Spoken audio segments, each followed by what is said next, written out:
Welcome to Pindar Poetry. We hope you learned something new. You start by preparing what the app needs and taking the first actionable steps. Open Keep Calling, sign in, and grant microphone and notification permissions so calls connect reliably. Once done, add credits or link a payment method. This lets you place international calls without interruptions. Make sure your network is stable. Use Wi-Fi or a strong cellular signal to avoid dropped audio.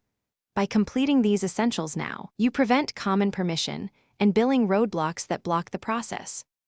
Now you execute the core calling steps and control the connection.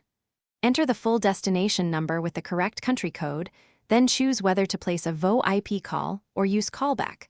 Callback reduces data use and can improve reliability.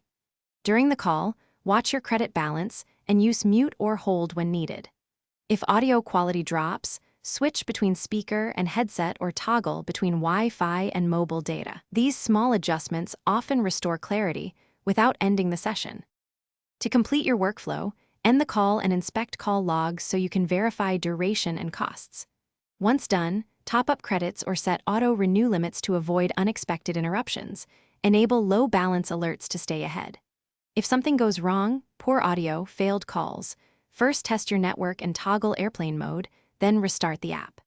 If errors persist, reinstall or contact Keep Calling support with a screenshot of error messages. That helps technicians pinpoint and fix the issue fast. Thanks for watching. Consider subscribing if we helped you.